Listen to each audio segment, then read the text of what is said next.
un résultat à retenir chez nous, c'est bien celui-ci, la défaite de Christophe Castaner. L'onde de choc est immense, vous vous en doutez. Christophe Castaner a donc été battu hier au second tour de l'élection législative. C'est Léo Walter de la NUPES qui s'impose. C'est une vraie page qui se tourne puisque Christophe Castaner était député depuis 2012. Il a aussi été élu maire de Forcalquier par le passé et bien sûr ministre de l'Intérieur. C'est donc un coup de tonnerre dans le camp de la NUPES. C'est évidemment l'euphorie. Retour sur cette folle soirée avec Barbara Tournambet.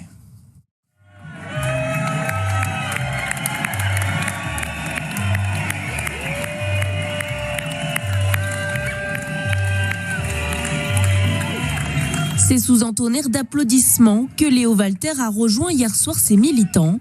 Des habitants aujourd'hui en quête de renouveau pour leur territoire qui n'ont pas caché leur joie.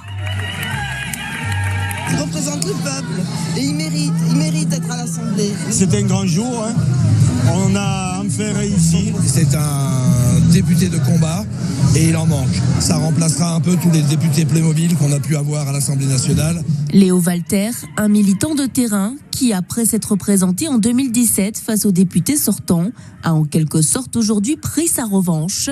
Une victoire qu'il décrit comme collective et qui fait de lui le nouveau représentant de cette circonscription. Nous avons fait cette campagne dans la joie, et dans la joie parce que nous sommes des militants qui croient en ce qu'ils font et qui jouent collectif. Donc ça a été un grand moment de bonheur collectif.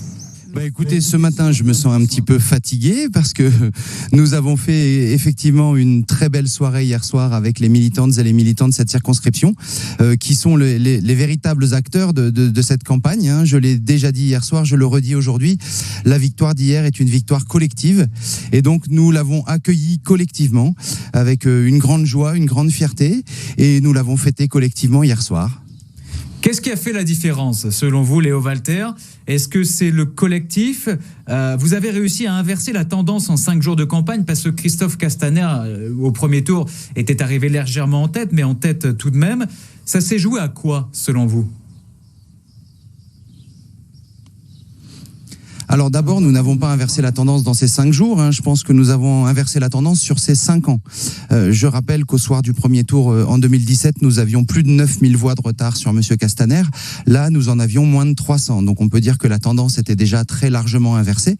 Après, effectivement, nous avons fait une très belle campagne de second tour puisque nous sommes allés partout, dans tout le département. Il y avait des militants, des militantes qui étaient sur les marchés, qui sont allés boiter absolument tous les villages de la circonscription. Nous sommes allés dans tous les quartiers, dans toutes les villes de la circonscription et nous sommes allés dire aux habitantes, aux habitants que la victoire était possible et que le score de dimanche dernier le prouvait. Apparemment, nous les avons convaincus et nous en sommes très fiers. Je souhaite le meilleur à Léo Walter et à nos Alpes de Haute-Provence. Ce sont les mots de Christophe Castaner qui a réagi sur Twitter. Une réaction plutôt digne. On sait que vous êtes des adversaires politiques, mais que vous vous respectez tous les deux. Est-ce que vous l'avez appelé et quelle a été la teneur de vos échanges? Alors il m'a envoyé un message hier, je l'ai rappelé ce matin, nous ne nous sommes pas encore eu au téléphone. Donc il n'y a pas de teneur à ces échanges puisqu'il n'y a pas encore eu d'échange. Et effectivement, vous avez raison de dire que je respecte l'homme, ce que nous faisons toujours. Par contre, nous avons fortement attaqué son bilan, en particulier son bilan de ministre de l'Intérieur pendant cette campagne. Et nous étions fort déçus hier de ne pas pouvoir le saluer pour pouvoir avoir un dernier échange in vivo, dirons-nous.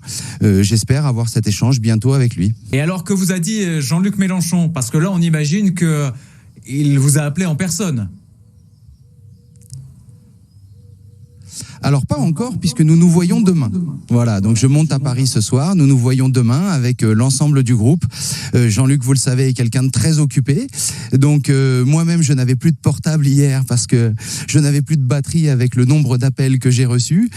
Donc non, nous allons nous voir demain. Mais en tout cas, j'ai reçu un très grand nombre d'appels et de messages de soutien des camarades de la France Insoumise, de l'Union Populaire, de la nouvelle Union Populaire écologique et sociale. Et nous nous retrouvons dès demain pour faire notre entrée à l'Assemblée tous ensemble, ce qui sera une grande joie et une grande fierté également. Et justement, comment vous analysez-vous la chose? Parce que c'est vrai que beaucoup de regards étaient portés sur cette circonscription des Alpes de Haute-Provence. Vous n'avez pas battu n'importe qui et ça, vous vous en êtes rendu compte, j'imagine, hier, en étant sollicité et félicité. Que vous ont dit vos proches, que vous ont dit vos proches aussi politiques de la France insoumise ou plus largement de la NUPES? Eh bien, écoutez, ils m'ont tous dit à peu près la même chose, que nous avions fait d'une pierre deux coups.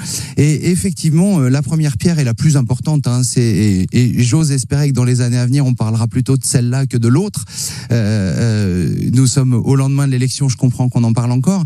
Mais j'espère que nous parlerons bientôt de la mandature qui vient et du programme que nous portons. Cette première pierre, c'est le programme que nous portons, le programme que nous avons patiemment construit depuis 10 ans, depuis 2012, et notre premier programme présidentiel qui était l'humain d'abord, et puis ensuite en 2017 notre programme pour les élections présidentielles et législatives qui était l'avenir en commun, et cette année de nouveau l'avenir en commun qui avait été retravaillé, et puis maintenant le programme de la NUPES. Donc c'est cette première chose qu'on m'a dit, c'est que j'allais être le porte-drapeau et le porte-parole de ce programme à l'Assemblée nationale, et que c'était une grande fierté. Et puis effectivement Christophe Castaner est une figure du gouvernement Macron de ces 5 dernières années, et en particulier une figure d'une certaine dérive autoritaire de ce gouvernement. Donc bien entendu, beaucoup de gens m'ont dit bravo pour ça aussi.